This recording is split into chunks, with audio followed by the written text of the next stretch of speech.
बात मुद्दे की में आपका स्वागत है। मैं हूं आपके साथ मोहम्मद कमर खान। 5 राज्यों में चुनाव हो रहे हैं और हर दल जीत के लिए जद्दोजहद में लगा है। चुनाव के बीच ही कांग्रेस के पूर्व अध्यक्ष राहुल गांधी का एक ऐसा बयान सामने आया जिसे लेकर खासा विवाद भी देखा जा रहा है। एक सवाल के जवाब में राहुल गांधी ने लोकतंत्र पर केंद्र सरकार को घेरते हुए एक बार फिर विवादित बयान दिया है। इस बार राहुल गांधी ने कहा है, इराक के तानाशाह सद्दाम हुसैन और लीबिया के मुअम्मर गद्दाफी भी चुनाव जीतते थे। वहां के लोग भी वोट दिया करते थे, लेकिन चुनाव की सुरक्षा के लिए कोई संस्थागत ढांचा नहीं था। राहुल गांधी ने भले ही ये बात वैश्विक स्तर पर लोकतंत्र की भारत में स्थिति या फिर सरकार पर निशाना साधने के लिए कही हो, लेकिन 5 राज्यों में होने वाले विधानसभा चुनाव को लेकर इस तरह के बयान से कांग्रेस पार्टी को हासिल क्या होने वाला है, ये एक बड़ा सवाल बना हुआ है। हालांकि 2014 में लोकसभा चुनाव में हार के बाद से कांग्रेस के सत्ता की लड़ाई में लगातार भाजपा से पिछड़ती कांग्रेस लगातार नजर आ रही है। पंजाब की बात हो, राजस्थान, छत्तीसगढ़, महाराष्ट्र और झारखंड को छोड़कर पूरे देश भर में पार्टी सत्ता से बाहर है। महाराष्ट्र और झारखंड में कांग्रेस भले ही सत्ता में हो, लेकिन यहां पार्टी की भूमिका नंबर 3 और नंबर 2 पर ही है। फिलहाल इन चुनाव में कांग्रेस की स्थिति ठीक नहीं है। सद्दाम और गद्दाफी की बात की चर्चा होना भी लाजमी है, लेकिन कांग्रेसी कार्यकर्ताओं में इससे कितना उत्साह बढ़ेगा, राहुल के इस बयान का कितना असर 5 राज्यों के चुनाव में होगा, ऐसे कई सवाल हैं। लोकतंत्र, तानाशाही और तकरार, इसी पर करेंगे चर्चा। हमारे साथ मेहमान भी जुड़ेंगे, चर्चा आगे बढ़ाएंगे, लेकिन उससे पहले देखेंगे ये खास report.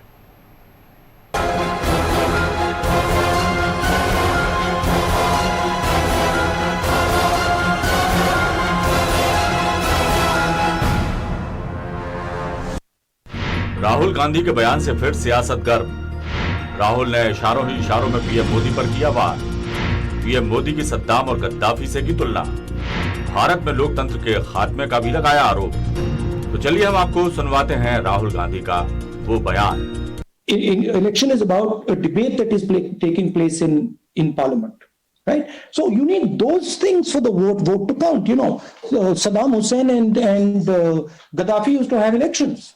They used to win them. अब राहुल गांधी के इस बयान के बाद राजनीति भी शुरू हो गई है। केंद्रीय मंत्री प्रकाश जावड़ेकर और प्रहलाद पटेल ने राहुल के बयान पर पलटवार करते हुए कहा कि राहुल के बयान को कोई भी सीरियसली नहीं लेता। मुझे लगता है राहुल गांधी के टिप्पणी पर टिप्पणी करना ही बेकार है, क्योंकि वो कोई विचार से तो करते नहीं।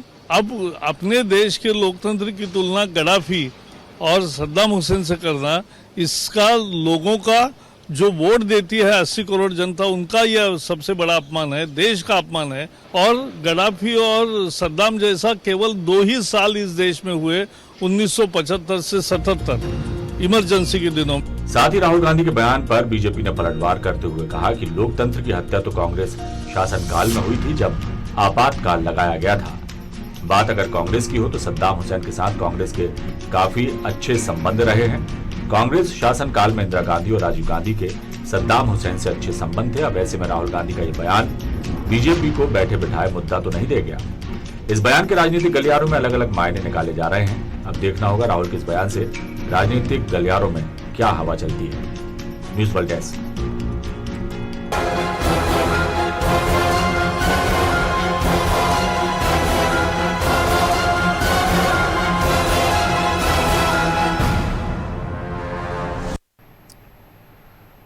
लोकतंत्र और तानाशाही को लेकर राहुल गांधी के इस बयान के बाद सियासी तकरार सामने आने लगी। चर्चा आगे बढ़ाएंगे। हमारे साथ मेहमान जुड़ गए हैं। ब्रजेश पांडे जी हमारे साथ रहेंगे, कांग्रेस प्रवक्ता।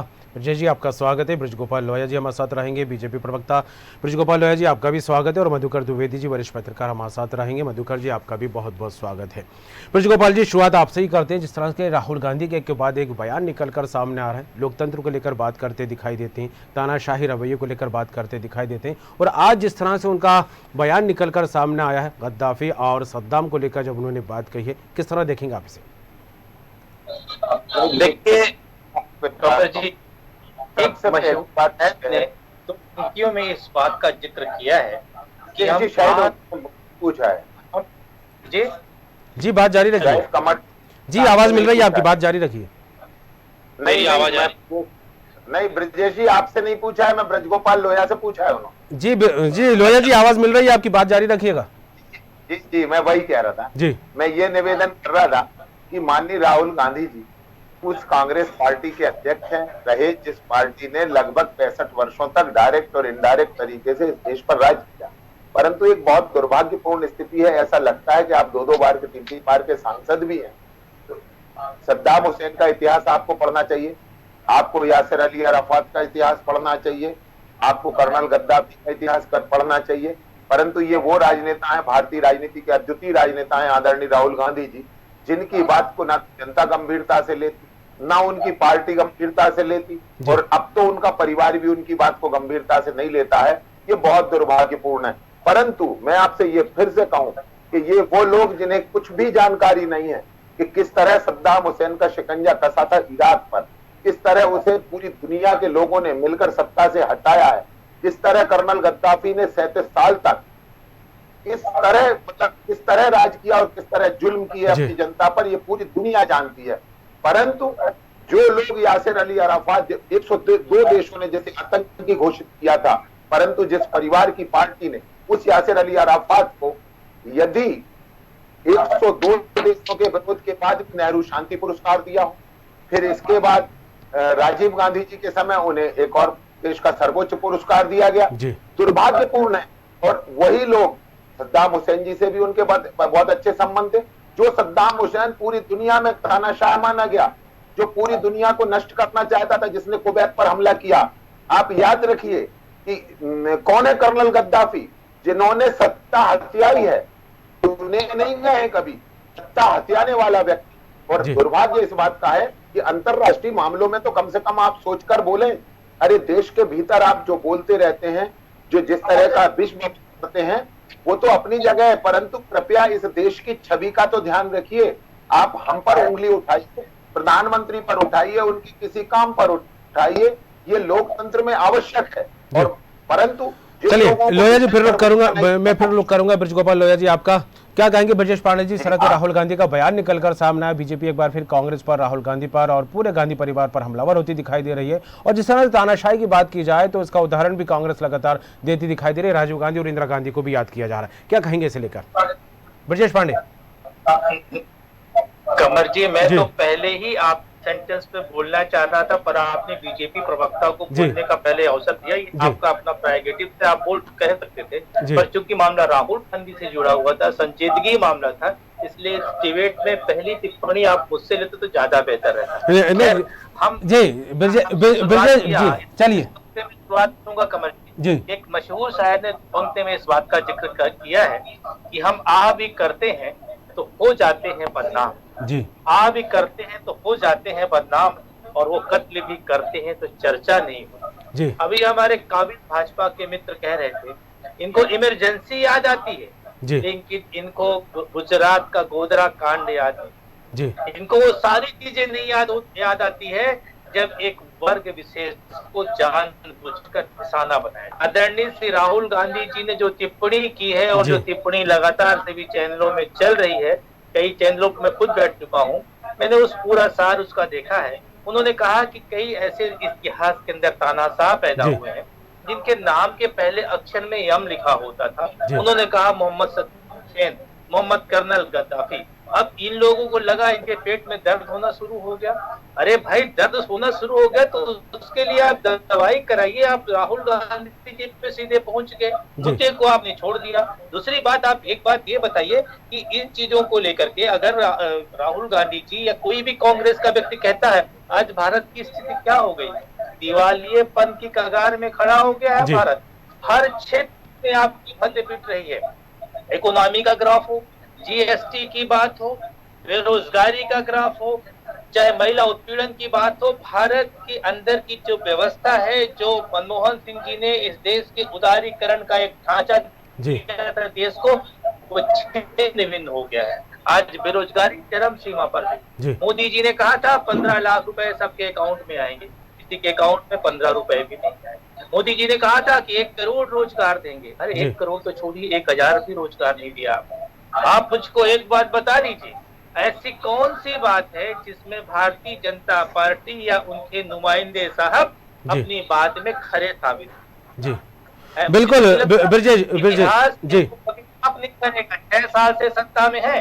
देखिए, आज मध्य प्रदेश की बात हो चाहे दिल्ली की बात हो, कोरोना जब WHO, ICMR, सभी अनुसंधान परिषद ने कह दिया देश के अंदर कि साहब इसकी रिपीटिशन हो सकता है, आप इस बात को लेकर के पूरे देश के अंदर पूरे विश्व की स्थिति को देख करके इसको एक नाजीर न बनने दीजिएगा, आप कंट्रोल करिए। आपने मध्य प्रदेश के अंदर उपचुनाव ला दिया, जब कमलनाथ जी की जीती हुई सरकार थी, आपने कत्ल करके लोकतंत्र का अपनी सरकार बनाई। जिस तरह से आपने मध्य प्रदेश में धड़ाधड़ रैली किया और उसके बाद जितने धार्मिक आयोजन हुए मध्य प्रदेश के अंदर। चलिए, इस बार सत्ता परिवर्तन को लगातार कांग्रेस बीजेपी पर आरोप लगाती रही है लोकतंत्र की हत्या का। ब्रिजेश जी, मैं फिर आपका रुख करूंगा, मधुकर द्विवेदी जी हमारे साथ जुड़े। लेकिन ब्रिजेश जी, यहाँ पर मैं आपको बताना चाहूंगा कि हमारा जो कार्यक्रम में जो डिबेट होती है किसी भी राजनीतिक दल या किसी नेता से प्रायोजित नहीं होता है, निष्पक्ष और बैलेंस चर्चा यहाँ पर होती है। और अगर मैं आपसे पहले प्रतिक्रिया ले लेता तो शायद आपके वो जो शेयर आपने शुरुआत में पढ़ा उसका शायद उचित यहाँ पर निकलकर सामने नहीं आता, इसलिए मैंने लोया जी को मैंने पहले मौका दिया था।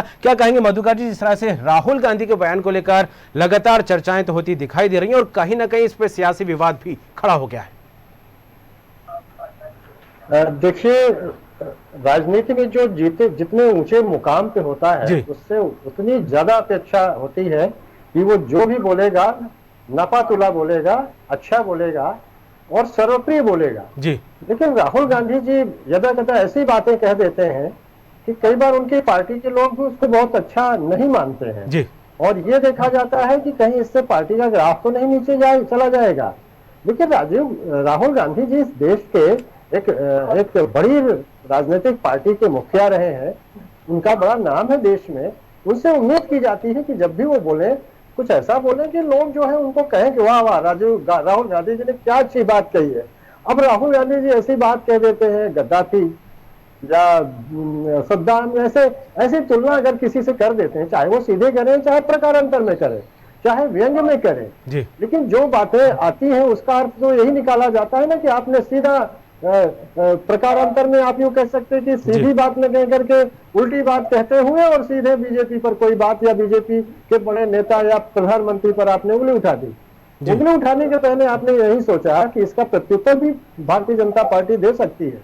अभी तक भारतीय जनता पार्टी की तरफ से किसी बड़े नेता का इस तरह का बयान नहीं आया। जावड़ेकर जी ने अभी जरूर कहा है कि उनकी बात को कोई गंभीरता से नहीं लेता, लेकिन अगर भारतीय जनता पार्टी की तरफ से भी कोई शब्द, कोई जुमला, कोई मुहावरा या किसी का नाम, किसी ऐसे व्यक्ति का नाम उनके साथ चस्पा कर दिया जाए, उनके खानदान के साथ चस्पा कर दिया जाए, कैसा लगेगा राहुल गांधी जी को। इसलिए राहुल गांधी जी, कृपया आप भविष्य में, आप बड़े नेता हैं, मैं आपको कोई राय तो नहीं दे सकता, लेकिन एक नागरिक के नाते मैं भी ये कहना चाहूंगा कि लोग आपसे अच्छे शब्द सुनना चाहते हैं, अच्छे उदाहरण सुनना चाहते हैं, जुमलेबाजी नहीं सुनना चाहते। और आप टिक फाट टैट अगर करते रहेंगे तो भारतीय जनता पार्टी क्या दीगर पार्टियां भी टिक फाट टैट करेंगी। इसलिए मुझे तो ये उम्मीद है कि राहुल गांधी जी भविष्य में जब बोले तो ऐसा बोले कि लोग कहें वाह क्या बात है, राहुल जी बड़े मैच्योर हो गए हैं, अच्छे पॉलिटिशियन है। लेकिन राहुल जी ऐसी बात कर देते हैं कि लोग हंसते हैं और ये टिप्पणी कर देते हैं कि इनकी बात टिप्पणी करने लायक नहीं है। अब आप बताइए इससे ज्यादा उत्तर क्या हो सकता है जो ये प्रदर्शित करता है कि आपकी बात हल्की थी जिस पर टिप्पणी भी नहीं की जानी चाहिए और नहीं कहा कर रहे हैं। चलिए मधुकर जी, बिल्कुल रुक करूंगा एक बार फिर मैं आपका। क्या कहेंगे ब्रजगोपाल लोया साहब, जिस तरह से लोकतंत्र की हत्या को लेकर सियासी बवाल मचा हुआ, ऐसे में कांग्रेस मध्य प्रदेश का उदाहरण देती नजर आ रही है कि किस तरह से लोकतंत्र की हत्या करते हुए बीजेपी सत्ता पर काबिज हुई है, क्या कहेंगे लोया जी? देखिए, मैं आपको 1947 के बाद से लेकर इतिहास याद है, तो वो व्यक्ति कभी इस पर चर्चा करेगा और आरोप लगाएगा। ये वो राजनीतिक दल और वो परिवार की पार्टी है जिसने देश में 101 चुनी हुई सरकारों को अनुच्छेद 356 का उपयोग करके हटा दिया था बिना किसी कारण के। आपको मालूम है 1992 में मध्य प्रदेश की सरकार भी हटाई गई 16 दिसंबर 1992 को, जिसका कोई कारण नहीं था। सरकार हटाई गई थी जिसका कोई कारण नहीं था।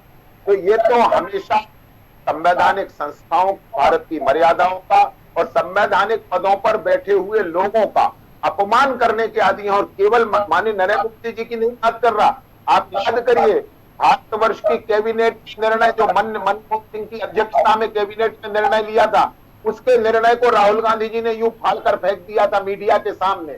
ये हमेशा ये बताना चाहते हैं कि हमारा परिवार ही देश है, हम ही देश हैं। जो हम करेंगे वही देश मानेगा। ये जो अहंकार का भाव है, ये इनसे इस तरह की छोटी ऊंची और बहुत निम्न स्तरीय बातें करवाता है। और ये बात बिल्कुल सच है उनकी बात की। आप मुझे एक भी कांग्रेस के बड़े नेता का नाम बता दीजिए जो इस पर उनके पक्ष नजर आए। केवल कांग्रेस पार्टी के राष्ट्रीय प्रवक्ता रणदीप सुरजेवाला नीचे के प्रवक्ता तक, इसके अलावा कांग्रेस पार्टी का एक भी जुम्मेदार नेता, पीडब्ल्यूसी के मेंबर, और ये भी निवेदन है ये कि आप भले ही हमसे विपक्ष की पार्टी, बिल्कुल पांडे साहब मैं आऊंगा आपके पास, लोया जी की बात पूरी होने दीजिए जी। मैं फिर ये आग्रह करता हूं कि भले ही आप विपक्ष की पार्टी में हो, परंतु आप एक देश के ऐसे परिवार और ऐसी पार्टी के नेता हैं जिन्होंने बरसों इस देश पर बहुत लंबे समय तक कार्य किया है। तो कृपया जब बोलें तो ये सोचकर जरूर बोलें कि हम किसी व्यक्ति या पार्टी की आलोचना तक पहुंचे, ऐसा ना हो कि उससे देश का अपमान होता हो। और इनको हमेशा देश का गौरव। चलिए बिल्कुल, लोया जी क्या कहेंगे? ब्रजेश पांडे जी बहुत देर से कुछ कहना चाह रहे हैं, हालांकि लोकतंत्र की हत्या की बात को लेकर बात कहें और राहुल गांधी के बयान को लेकर बीजेपी जिस तरह से हमलावर है कांग्रेस पर, क्या कहेंगे ब्रजेश जी? क्योंकि कई उदाहरण लोया जी देते नजर आ रहे हैं लोकतंत्र की हत्या को लेकर भी। देखिए कमर जी, भारतीय जनता पार्टी के मेरे काबिल मित्र क्या दृष्टांत देंगे जी? जिन लोगों को अगर बात किया जाए मुद्दे की, मधुकर त्रिवेदी साहब मुद्दे पे बात कर रहे थे, अब लाइन लेंथ नहीं, अब आप बात कर रहे हैं, उनसे सवाल कर रहे हैं कि पांडे जी ने इसके पहले लोकतंत्र की हत्या की बात उठाई और किस तरह की ट्रैक से उतर के बात कर रहे हैं। मैं इनसे कहना चाह रहा हूँ कि आज जो चर्चा हो रही है, जो मुद्दा है, जो विषय है राहुल के बयानात है, तो ये कहाँ पहुंच गए? 356 पे, 370 पे, 87A पे। अरे ये क्यों भूल जाते हैं कि सुप्रीम कोर्ट के माननीय 4 जजों ने बाहर आके प्रेस कॉन्फ्रेंस किया इनकी अराजकता को लेकर के। ये शायद ये भूल जाते हैं, और शायद यह भी भूल जाते हैं कि वही देश के प्रधानमंत्री जी हैं। जब बनारस जाते हैं निर्वाचन फॉर्म भरने, तो कहते हैं मुझे तो गंगा मैया ने बुलाया है, गंगा मैया की कृपा से मैं यहाँ पर आया हूँ। और वही जब बंगाल की खाड़ी में उतरते हैं ममता दीदी के सामने, तो कहते हैं कि मैं तो रविन्द्रनाथ टैगोर का फैन हूँ, इसी तरह मैं दाढ़ी रखा हूँ। मैं समझता हूँ मनुष्य का चाल, चरित्र और चेहरे का मूल्यांकन होता है। मधुकर द्विवेदी साहब बहुत सही बात कह रहे थे, मैं इनसे कुछ बातों से सहमत रखता हूँ, लेकिन जब तक आपका व्यक्तित्व ही आपका आईना होता है।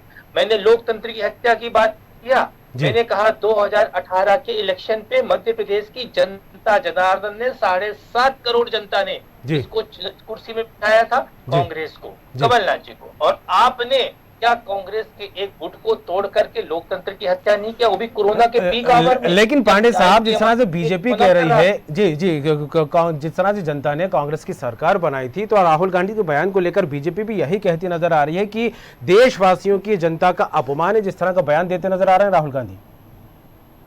देखिए भारतीय जनता पार्टी तो किसी का तार कहीं से भी जोड़ देती है। भारतीय जनता पार्टी झूठ बोलने में सिद्धस्त है, बार बार उसी बात को बोलती जब तक वो सच न लगने लगे। एक बहुत बड़े लेखक ने कहा था, एसपी सिंह जी, जो आज तक लेकर के आए थे इस देश के अंदर, तो उन्होंने एक बार कहा था कि भारतीय जनता पार्टी वो पार्टी है जो इस देश के अंदर झूठ परोसती है। इनके यहाँ, अब आप इनके यहाँ की बात कर रहे हैं सर, जरा सा इस बात को बता दीजिए कि इन लोगों ने हमारे सर्वोच्च नेता, पार्टी के सर्वोच्च नेता राहुल गांधी जी के बारे में इनके आईटी सेल ने और इनके प्रवक्ता जो नेशनल प्रवक्ता चैनल में बैठते हैं, किस किस भाषा का इस्तेमाल करते हैं? भाई एक देश एक विधान, यही ना संविधान। आप कॉन्स्टिट्यूशन की बात को आप नहीं मानते, कॉन्स्टिट्यूशन का आप अवहेलना करते हैं। आज बता दीजिए मुझको, माननीय सुप्रीम कोर्ट ने बकायदा ऑन रिटर्न सुप्रीम कोर्ट का ये कहना, डायरेक्टिव देना, सुप्रीम कोर्ट का ये कहना कि जिन जिन राज्यों में भारतीय जनता पार्टी की सरकार नहीं थी, भारतीय जनता पार्टी ने हर स्टेडिंग के माध्यम से, चाहे वो कर्नाटक हो, चाहे असम हो, चाहे महाराष्ट्र हो, चाहे गोवा हो, चाहे हरियाणा हो, हर जगह, और चाहे मध्य प्रदेश हो, हर जगह अपनी सरकार बनी। लेकिन कहीं ना कहीं ये बात भी निकलकर सामने आई थी, जब सरकारें गिरी तो कांग्रेस अंदरूनी गुट का शिकार भी तो होती रही है पांडे जी। 19 ये नहीं कहता, 19 भी पड़ी है उसके बाद जी। हमारे को केवल एक छोटा सा प्रश्न, देखिए राहुल गांधी जी के बयान पर आदरणीय ब्रजेश पांडे जी कुछ नहीं बोले अभी जी। अरे सीधा सा प्रश्न जी, मैंने कहा ना, राहुल गांधी जी ने भारतीय जनता पार्टी के चाल, चरित्र और चेहरे का मूल्यांकन करके ये बात की। भारतीय जनता पार्टी केवल झूठ बोलती है, एक वर्ग के साथ अमीषा चलिए मैं दोनों ही मेहमानों का फिर रुख करूंगा। इससे पहले प्रतिक्रिया ले लेते हैं। हमारे साथ जुड़े हुए मधुकर द्विवेदी जी। मधुकर जी, जिस तरह से आपने शुरुआती चर्चा में बात की थी कि कहीं ना कहीं कांग्रेस का लगातार जो ग्राफ है वो गिरता नजर आया है 2014 के बाद, और ऐसे में 5 राज्यों में विधानसभा चुनाव है, और इस बीच जिस तरह से राहुल गांधी का बयान एक के बाद एक लोकतंत्र को लेकर निकलकर सामने आ रहा है, कितना असर कांग्रेस पर देखने को मिलेगा? क्योंकि 2014 से अन्य राज्यों के मुकाबले देखा जाए तो लगातार वोटिंग प्रतिशत भी कम हुआ और कांग्रेस का ग्राफ भी गिरा है। क्या कहेंगे मधुकर जी? क्षमा चाहूंगा, मैं आपका सवाल सुन नहीं पाया जी मधुकर जी, जिस तरह से राहुल गांधी के बयान सामने आ रहा है और 5 राज्यों में विधानसभा चुनाव भी है, और आपने शुरुआत में जिस तरह से जिक्र किया था कि कांग्रेस का लगातार ग्राफ गिर रहा है, तो इस बयान के बाद क्या कुछ असर कांग्रेस को लेकर इन 5 राज्यों में देखने को मिल सकता है? वो भी तब जब राहुल गांधी की सक्रियता को लेकर बात की जाए तो केरल के अलावा अन्य राज्यों में काफी कम है। देखिए कंवर जी, इस तरह के बयान का बहुत ज्यादा असर नहीं पड़ता चुनावों पर। ये तो बयान अब एक तरह से दैनिक दिनचर्या के हिस्से हो गए हैं। लेकिन जहां तक सवाल राजनीति में अच्छे शब्दों का है, दूसरे के मान सम्मान के साथ कोई बात की जाए, वो ज्यादा अच्छा होता है। ठीक है, आप विपक्ष में हमलावर बनिए, आपका जन्मसिद्ध अधिकार है। किसी का भी आज कोई सत्ता में, कल कोई विपक्ष में है। भारतीय जनता पार्टी की तरफ से भी कई बार कुछ नेता ऐसे बोल जाते हैं कि नहीं बोलना चाहिए, लोग उसको, आम आदमी अच्छा नहीं मानते। मुझे लगता है कि राजनीति में शुचिता की आवश्यकता है। बड़े नेता जो बोले वो ऐसा हो कि लोग उसका अनुगमन करें। देखिए, आप अतीत में आप देखें, अच्छे राजनेताओं का आप जिक्र करें, आप याद करें, तो कभी भी, मैंने तो डिबेट नहीं देखी, लेकिन वो वैल्यूम मैंने देखे हैं पार्लियामेंट में आज भी, जहां पंडित नेहरू और राम मनोहर लोहिया इतना एक दूसरे मतलब आक्रामक मुद्रा में होते थे, लेकिन बाहर का व्यवहार इतना अच्छा होता था, कभी किसी के असम्मान में बातें नहीं होती थी। लेकिन आज जिस तरह से असम्मान में बातें की जाती हैं, वो चिंताजनक है। लोग उसको अच्छा नहीं मानते।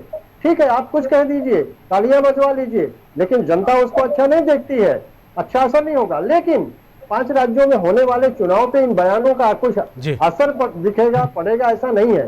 लेकिन अब बोलूं आप ये कि अगर ऐसे बयानों से बचे राजनेता, वो किसी भी दल के हों, तो वो स्वस्थ लोकतंत्र का एक बहुत अच्छा तकाजा कहा जा सकता है। चलिए, बिल्कुल, बहुत अच्छी बात आपने कही मधुकर जी। अंतिम प्रतिक्रिया छोटी से आपसे लेंगे ब्रजगोपाल लहिया जी, क्या कहेंगे तमाम परिस्थितियों को लेकर और कांग्रेस की सक्रियता को लेकर? क्योंकि 5 राज्यों में चुनाव है, कांग्रेस की तरफ से दिग्गज नेताओं को लेकर बात करें तो वो स्थिति, वो सभाएं, वो जन आंदोलन देखने को नहीं मिल रहा, जिसको लेकर बीजेपी लगातार आगे बढ़ रही है। क्या कहेंगे? मिलेगा भी नहीं, कारण है उसका।